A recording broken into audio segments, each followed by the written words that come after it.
galloping through the desert of our soul. On Pegasus wings, love is calling us home.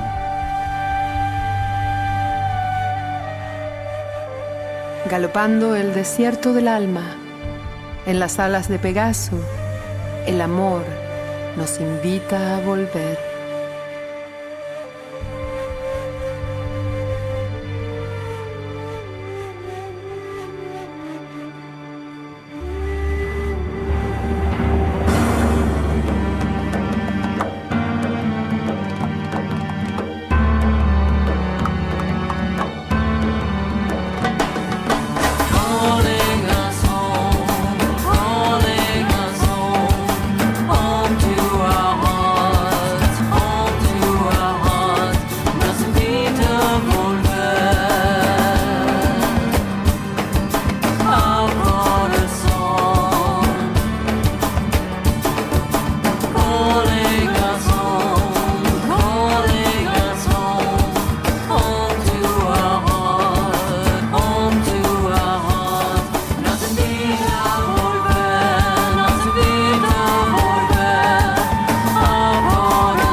Once upon a time, there was an English king, and he received the gift of 2 magnificent Harris hawks. The king was enchanted by his gift, and every morning he'd gaze out of the palace window and watch one of the hawks flying high in the sky. After a period of time, he noticed that in reality he'd only ever seen one of the hawks, and he summoned his trainer to the palace. "Why is it that I've only seen one of the hawks in the sky?" The trainer looked at him and he said, "Sire," he said, "I've got some sad news for you." He said, "As you've seen, one of the hawks, he's magnificent. He flies towards the sun, then he swoops and soars to the ground." He said, "But his brother, he refuses to leave the branch. Every time we try to get him from the branch, he gets aggressive, he's full of fear. We've called the vets, there's nothing wrong with him. We called the shamans, the magicians. We got the greatest minds in the palace to come and help us with this hawk. But it doesn't matter what we do, he refuses to leave the branch." The king pondered the dilemma for a moment and he said, "You know what? I think we need a more simple solution. I think that we should ask a farmer." Anyway, a few days went past, and one day again the king was gazing out of the window, and to his surprise there was 2 hawks in the sky. And they were magnificent. They were reaching towards the sun and swooping and soaring to the ground. And the king was delighted and he summoned his trainer back to the palace. He said, "I'm so happy." He said, "Finally, the 2 brothers are soaring together." He said, "What did you do?" He said, "How did you get him to leave the branch?" "Well, we did what you said, sire. We called the farmer." "Well, what did the farmer do?" "Well, in reality, we were so excited with the result, we forgot to ask him." He said, "Well, please go and get me the farmer." Now the farmer, he was a very humble and simple man, and when he entered the palace, he was extraordinarily shy. He was looking towards the ground, and the king looked at him and he said, "What did you do? How did you get the hawk to fly? What magic did you perform?" "Well, in reality, sire, there was no magic. I did something very simple. I cut the branch, and when the hawk realized that he had wings, he simply started to fly."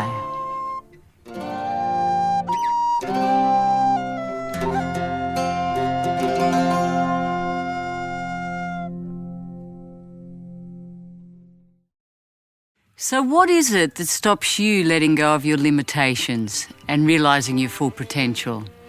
I know what it is. It's the same thing that stopped me. The branch is called fear. I'm like the farmer in the story. I'm going to teach you a simple and yet extraordinarily powerful system that's going to allow you to let go of your limitations and soar aloft like the falcon. This system has 7 aspects, which I'll explain in more detail at the end of the movie. But for now, I'm going to teach you 4 very important facets. These facets vibrate in unified consciousness. Unlike affirmations that create a future moment where you attain something, what these facets do is they allow you to let go of everything illusionary. All your limitations, your fears, your stresses, all the things that stop you from experiencing your true nature. Your true nature is what I call love consciousness.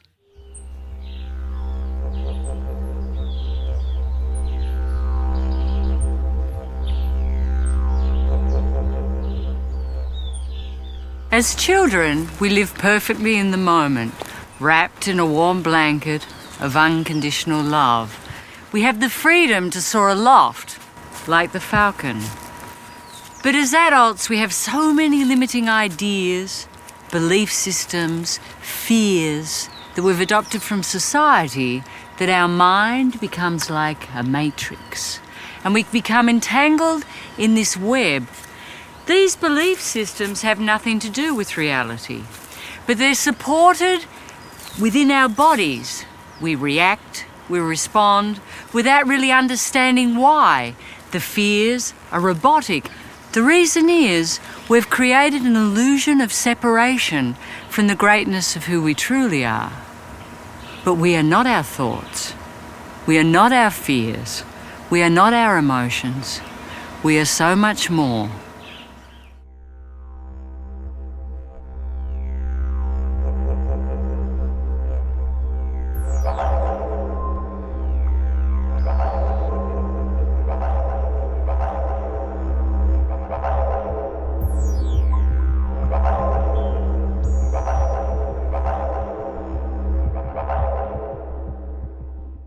It's as if we start looking through a dirty window. When we're born, the window's crystal clear. We see things as they are.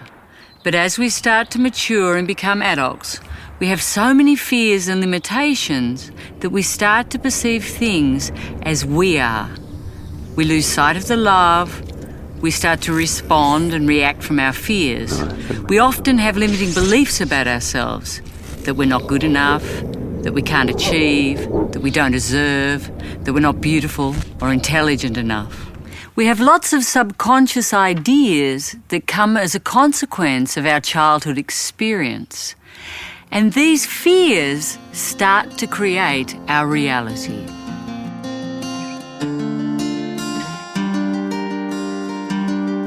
Galloping my horse across the sweeping Uruguayan plains, I was mesmerised by the beauty held within the inner silence of these endless horizons, the simplicity of this country and the lifestyle of its people. It's incredible to see how everything in nature moves so perfectly. All aspects serve each other. A storm, the harsh rays of sun, a cow dies, another is born. All the horses mixing together, different breeds, different colours. I had the privilege of spending time with the gauchos. They are a remarkable people. The ones that I met are very quiet, hard-working and meek of natured, centred completely within self. Working at one with the animals, they seem to have a language of their own. They have big gnarly hands carved from years of hard work and a style of dressing that is typical, but worn with the inner knowledge that they are gauchos and proud of it. We yearn for absolute freedom. We search incessantly for peace, love and fulfillment. Yet we can only find this within ourselves, away from the ranting of the mind and the dream of the matrix. Within the stillness, of love consciousness.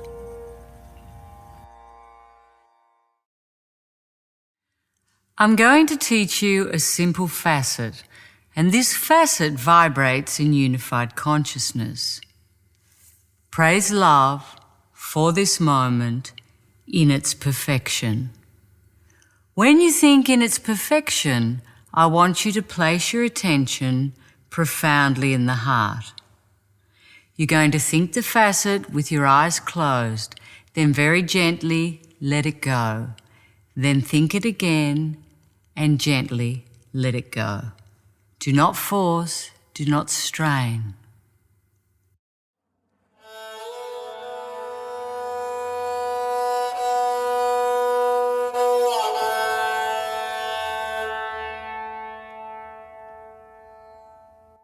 Praise love for this moment in its perfection.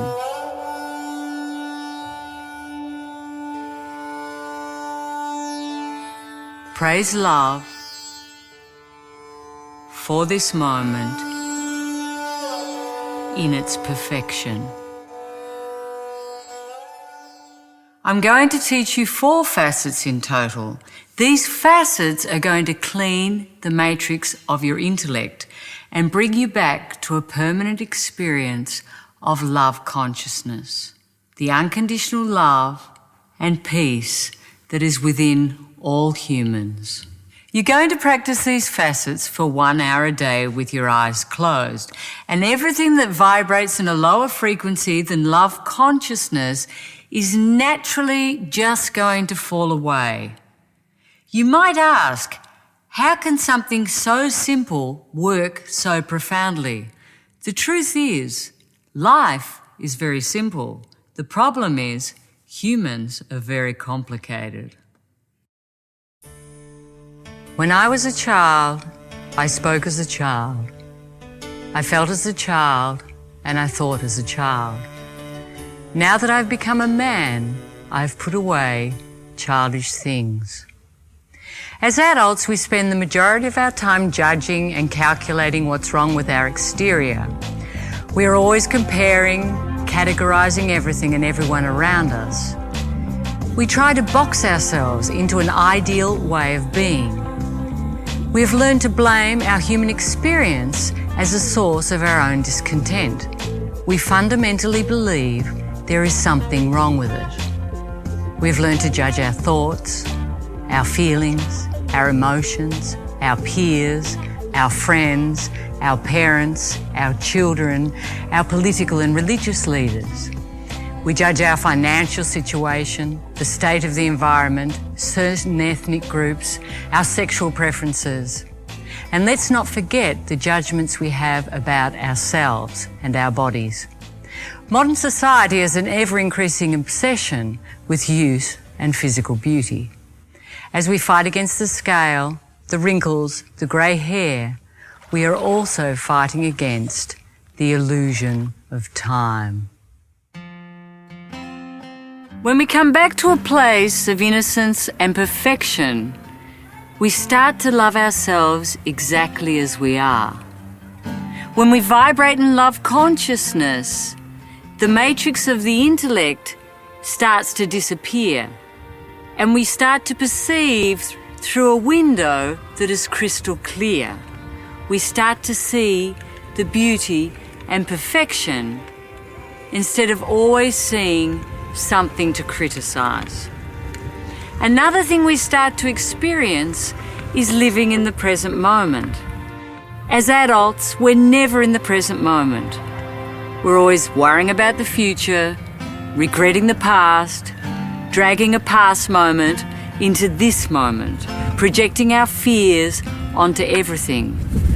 But when we're anchored in love consciousness, we realize that we have the power to create what we want in our world.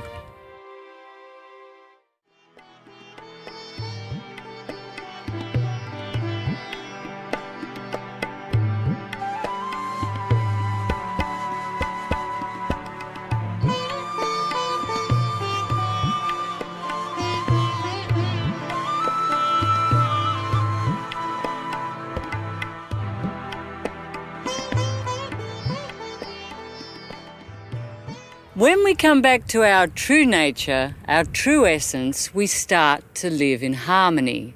I think back to my past life.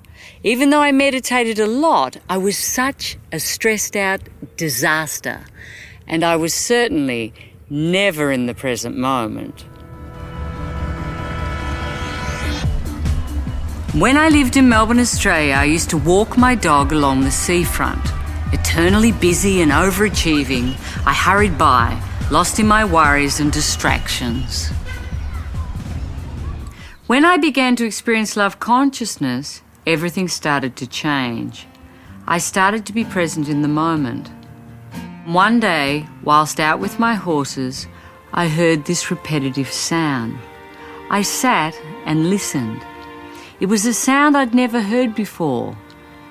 The sound of the wind softly whistling through the grass. I started to cry.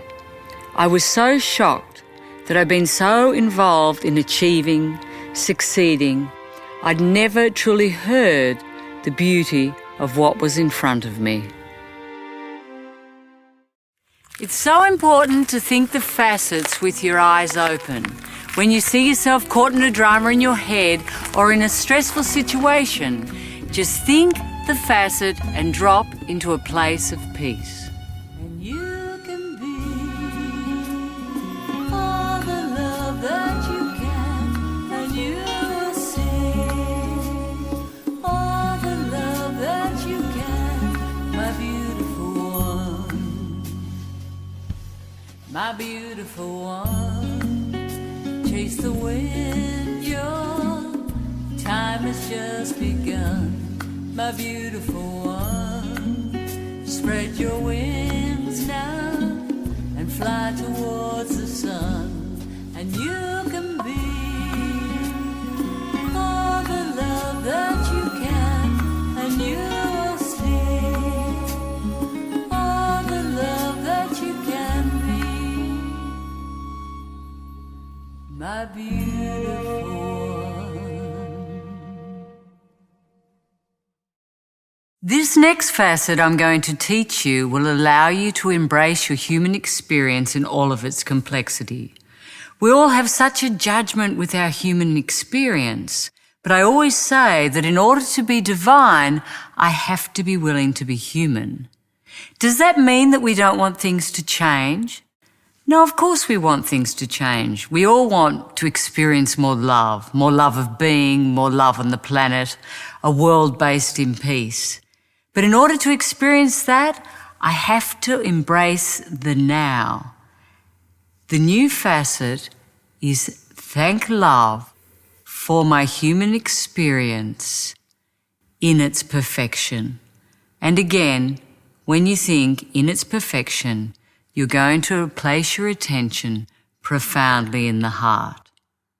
Thank love for my human experience in its perfection.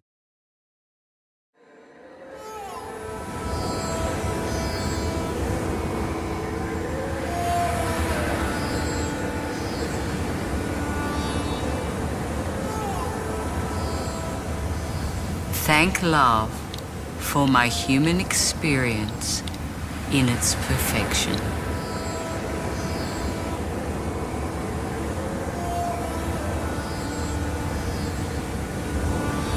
Thank love for my human experience in its perfection.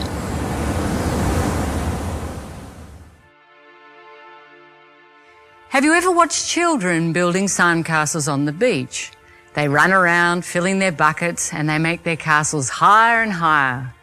When it finally stands in all its glory, they wait with excitement for the tide to come in and pull it all down. Then they happily start building again another castle.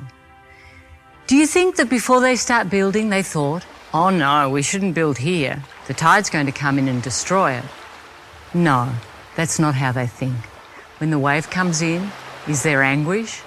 No, just the excitement of the next project, a new moment, as they intuitively embrace creation and destruction as a natural part of life. We were all children once. We all once embraced the unexpected tide rushing in, open to the unknown and the magic that awaited us around every corner. As adults, on the other hand, most of us seek to preserve the walls of our sandcastles at all costs, in the vain attempt to protect our achievements, possessions from the unpredictability of the world. But it doesn't matter how rigid those walls are, the tide of life will eventually come in and sweep them all away.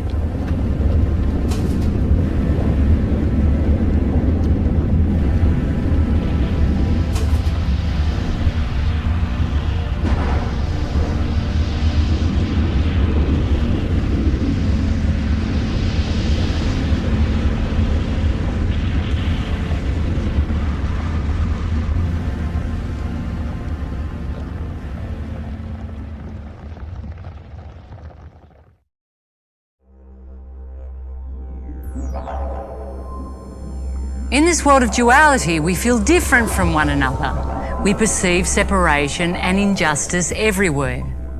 In a world of extreme contrast and variance, a world of untold possibilities. Within this experience of separation, we search endlessly for union. We strive to heal the planet. We create programs for conflict resolution. We march for peace, trying desperately to get humanity to see beyond its differences and live in harmony. But the mind will never feel satisfied. Wherever it goes, it will find disagreement. Even within the groups that appear to be united, there is separations. Religions branch off into countless fractions. Political parties disagree among themselves. Football teams argue about tactics. Even the Beatles split up. Everywhere we look, there is separation, divergence, and duality. The only way to experience world peace is to elevate love consciousness. Until we realize that we are all one, we will continue to witness destruction and conflict in a society based in fear. We are what we choose. Let's choose for the love.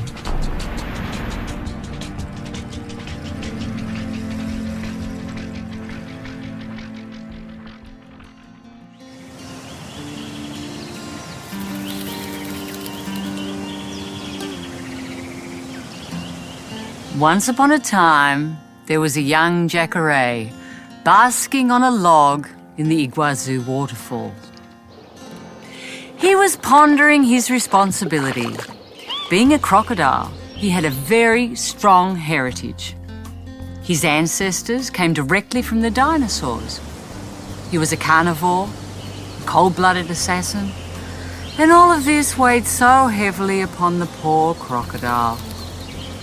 All of a sudden, a beautiful red butterfly landed upon his nose. In the beginning, he was indignant. He thought, "Can't she see I'm having serious thoughts?" But she seemed to be oblivious to what he was thinking, and every time he'd breathe out, she'd float up into the air, and then gently she'd come down and caress his nose with her velvety soft wings. Again he'd breathe out, and up she'd go. The sunlight would glint on her beautiful red wings, and gently she'd come down again. This started to become like a meditation for the young crocodile. Gently she'd go up as he breathed out, and gently she'd come back. She was so beautiful and so mesmerizing that the young crocodile started to become entranced. And in one moment, the energy completely changed, and a smile came across the crocodile's face. For he was no longer a crocodile, and she was no longer a butterfly, but they were one in the union of love.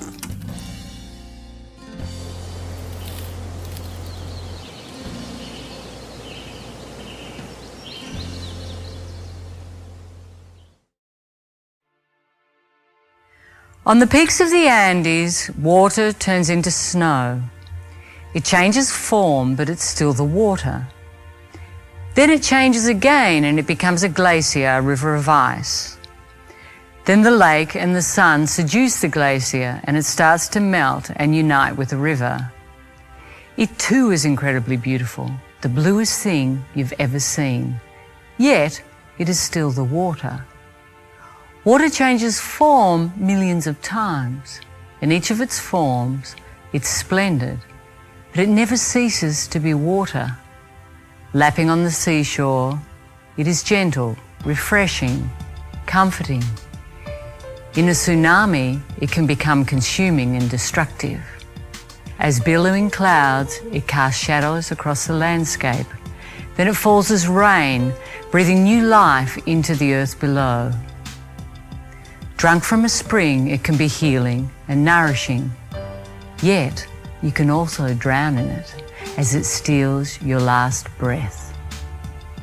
Love too is like this. As your consciousness expands, you realize that the love is all there is. Everything in the universe is a manifestation of this love.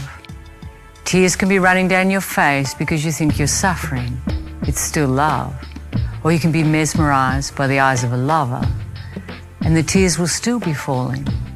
They are still the water, and it's still the love. It never, ever leaves. It's always there. And when you're anchored in love consciousness, love is all you see.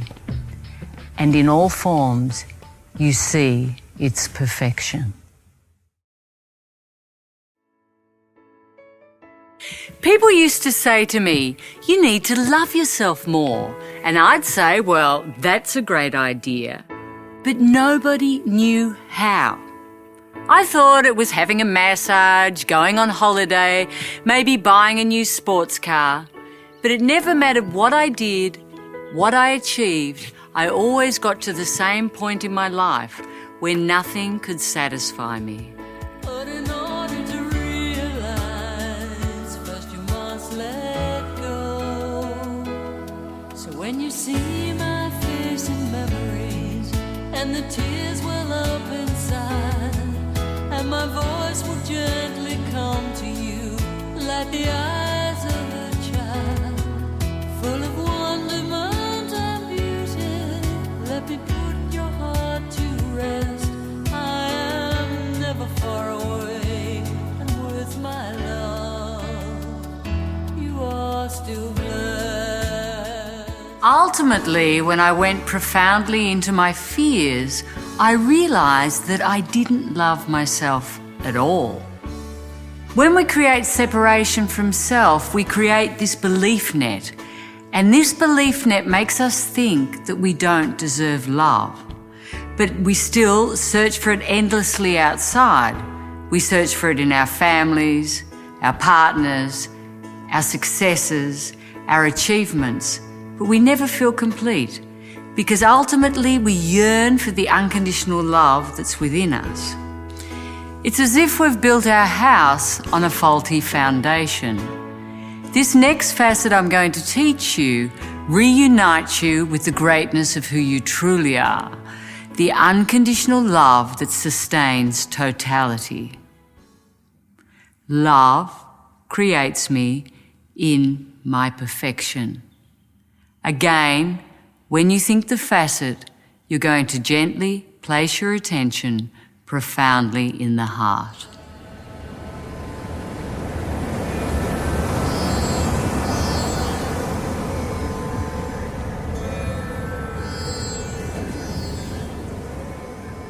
Love creates me in my perfection.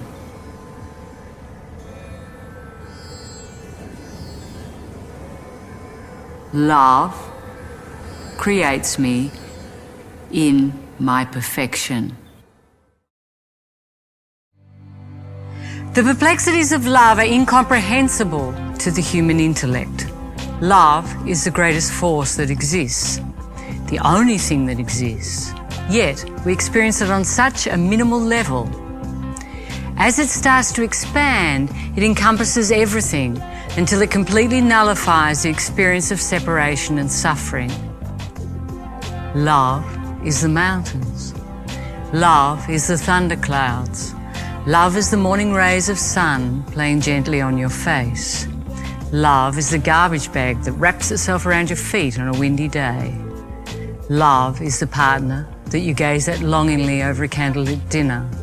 And love is the street thug that holds a knife to your throat as he removes your wallet from your back pocket. Love is the cancer that sucks away the last breath of your human experience.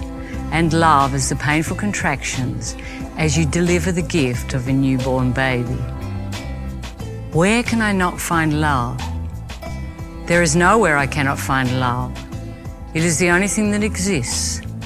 It is the greatness of who you truly are. It is everything.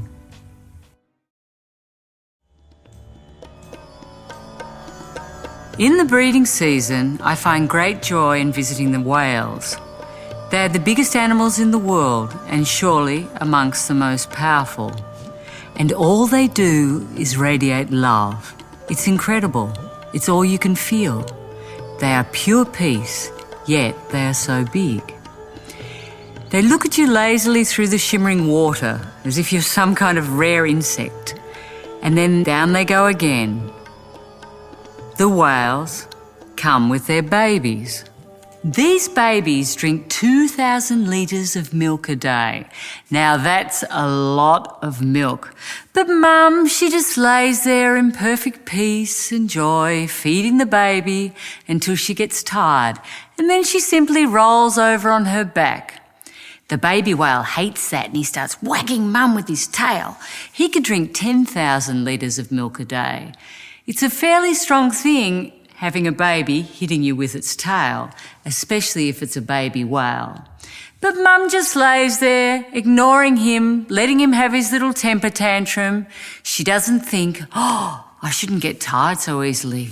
I'm such a bad mother. Now, when she's finished resting, she decides that she's going to teach him how to jump out of the water. Now, she starts by leaping out of the water and she's like Fantasia in motion. She's absolutely magnificent. Now, when the little baby starts to copy her, he jumps out of the water and he does this great big belly flop. He's an absolute disaster. Mum doesn't think, oh, I'm such a bad teacher. I should have taught him better. What are the other whales going to think? They're going to think that he's not athletic at all. Why isn't his father present? If his father was here, maybe he could do it properly. Do they think that? No. She just simply keeps jumping out of the water and practicing until the two together are like poetry in motion. There is so much that we can learn from the animal kingdom. We can learn just to be in the moment, to be the now, to be the love.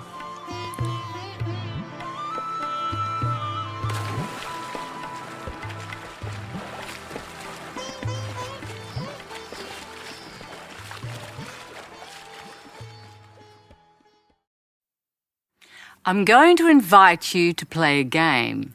Now, you don't have to believe in this game. In fact, you can think it's the silliest thing you've ever heard. All I ask is that you be innocent.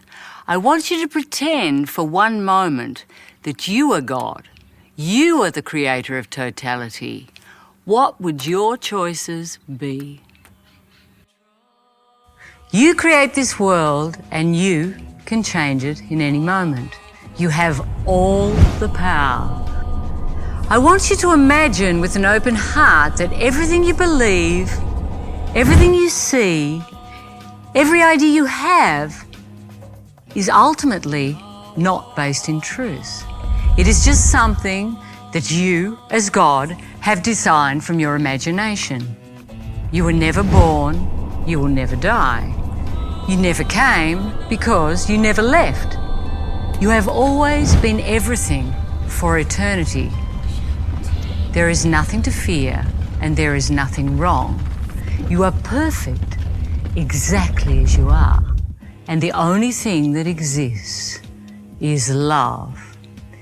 Imagine that the game you decided to play was to forget that you were God so that you could have an experience based in duality. Within this human experience, you created the most complex web of separation. Every person and everything is you, playing a different part. Everyone is creating this grand spectacular for you. It's as if the whole of creation was a huge mirror, reflecting all your loves and all your hates, your joys and your separation. Imagine that the world is not millions of years old, that it is not this massive, unlimited universe, but instead the tiniest speck of information. Information that you had the power to create and you have the power to change.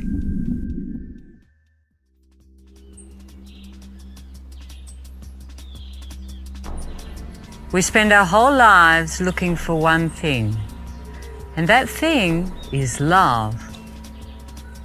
But what if we were all one? We were all God, and the only thing that was real was the love. What if we'd created an illusion of separation through the matrix of our intellect? How are we going to experience that reality? A life without fear, living permanently in the moment, recapturing the innocence of childhood, trusting ourselves beyond all doubts, and perceiving our perfection in everything. There is one answer, and there is one answer only, and that answer is enlightenment. We think of enlightenment as something elusive, available for mystics or special people like Jesus or Buddha. But what if in reality it was the greatness of who we all were? What if we could all have that experience? A world based in union, a world without separation, a world without fear. What if we could again all live as one?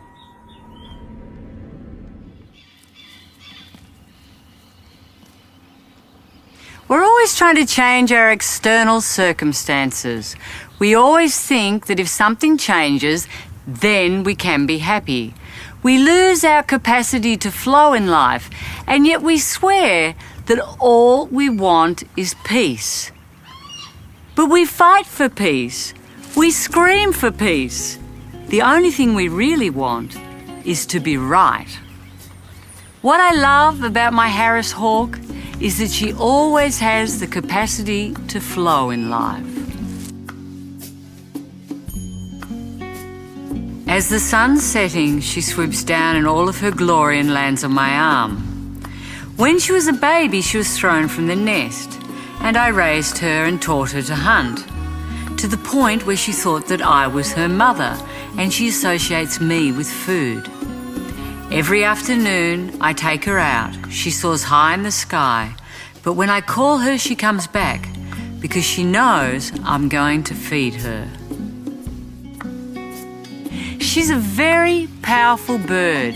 She has the capacity to fight against the wind, but she'd never fight against the wind. She's too astute. She goes with the current, but she never loses sight of her objective. And when the wind changes, she swoops down and she claims her prize. We as adults have so much fear that we lose the trust that allows us the capacity to flow. But as we start to expand an internal experience of love consciousness, we trust that just maybe it could be possible that everything is unfolding perfectly. There once lived a boy whose father was a poor horse trainer. He was given a school assignment to write about what he would like to be when he grew up. The boy put his whole heart into the project, and he handed his teacher a 7-page essay describing his dream of one day owning his own horse stud. When he received it back, he'd been awarded an F. And his teacher had written at the top of the essay in red, "See me after class." The boy stayed behind when the bell rang and asked the teacher, "Why did you give me an F?" The teacher replied, "Your essay described an unrealistic future for a boy like you. You have no money of your own and your family is poor. You don't have the resources to buy your own horse stud. There's no way that you could achieve this. However, if you rewrite the essay with a more realistic objective, I will reconsider your grade." The boy went home and he thought for a long time. He even asked his father what he should do. His father responded, "Look, son, you have to decide for yourself. It's an important decision, and I can't make it for you." After a week of consideration, the boy handed in the same essay without any changes, telling his professor, "You can keep your bad grade. I'm going to keep my dream." Many years passed. One day, the teacher, now on the brink of retirement, took a group of 30 children to visit a famous horse stud. They bred some of the most spectacular horses in the country. He was amazed when, upon meeting the owner, he realised it was the same boy to whom he'd given an F.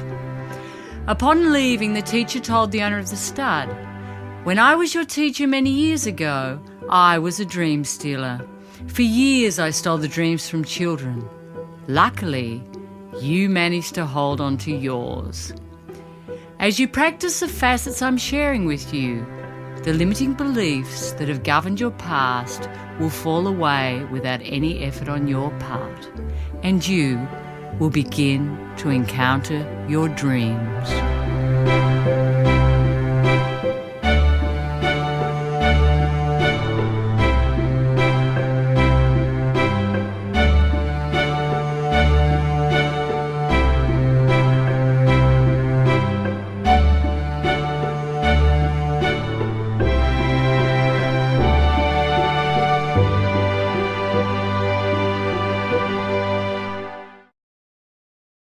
By choosing for the facet, you start to have a permanent experience of love consciousness.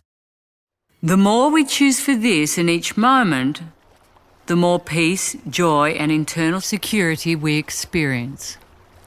When we are anchored in this experience and we choose for that, we can start to let go of all the things in our lives that don't serve. Our addictions, our preoccupations, our self-sabotages, everything that stops the expansion of self-love. Love is like a permanent anchor.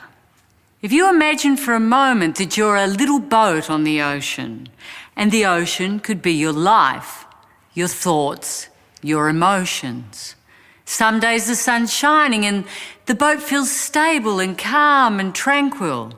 But then all of a sudden there's a storm and the boat's thrown all over the ocean. It's as if your emotions start to take control of you, or your thoughts start taking you into a place of fear. You can start to choose for the facet and find this internal anchor until it becomes your permanent experience. Once you're experiencing perpetual consciousness, it doesn't matter what's happening on the surface of the mind.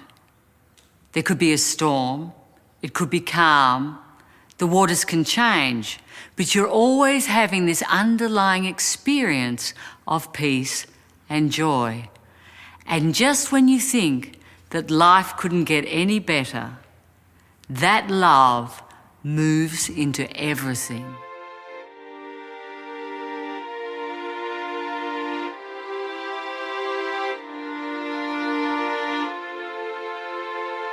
This next facet is going to create unity with totality. And it's very simple. It's Om Unity. When you think Om Unity, I want you to place your attention from the base of the spine to the top of your head. So you're simply going to think Om Unity and place your attention from the base of the spine to the top of the head, and then let the facet go and surrender to the perfection of the union of creation.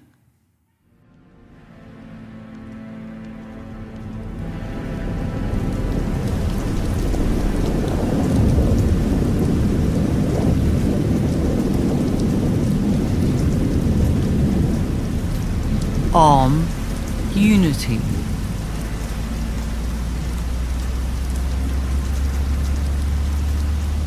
Om, unity.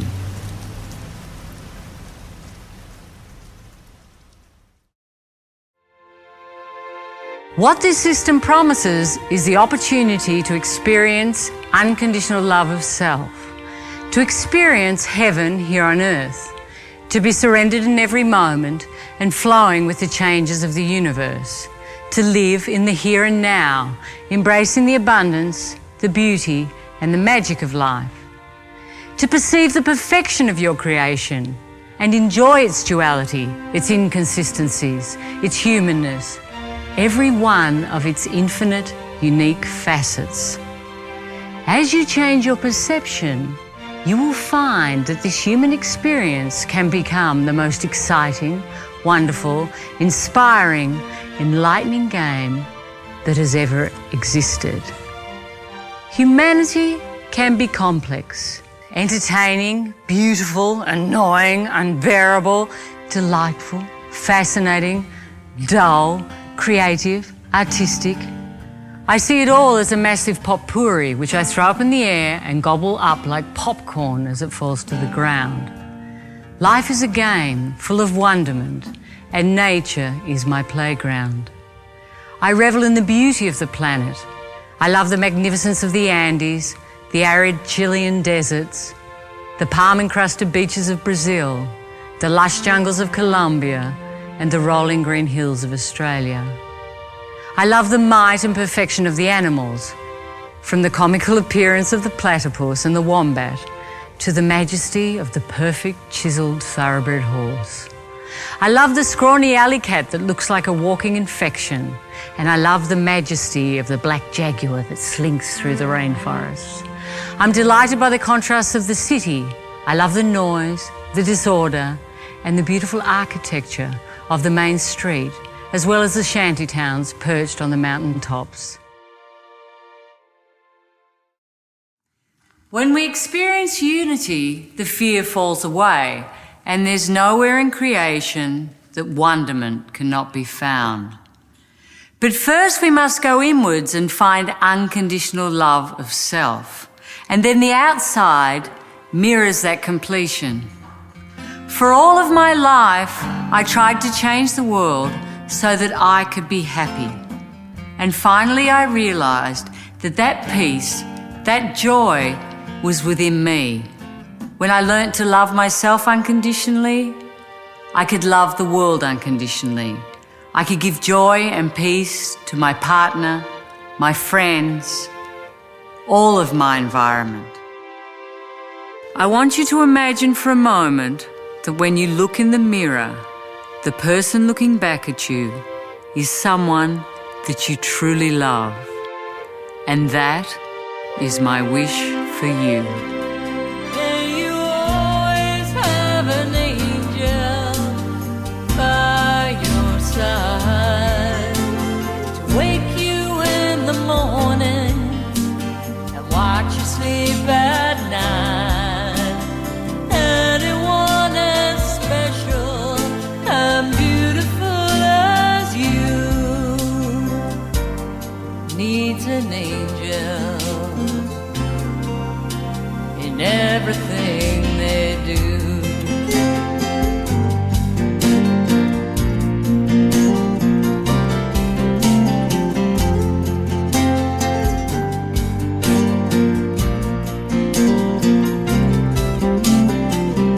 If you could love yourself with my heart, the heavens would open and angels would impart. I know you feel it as I do. My heart is always open with so much love for you.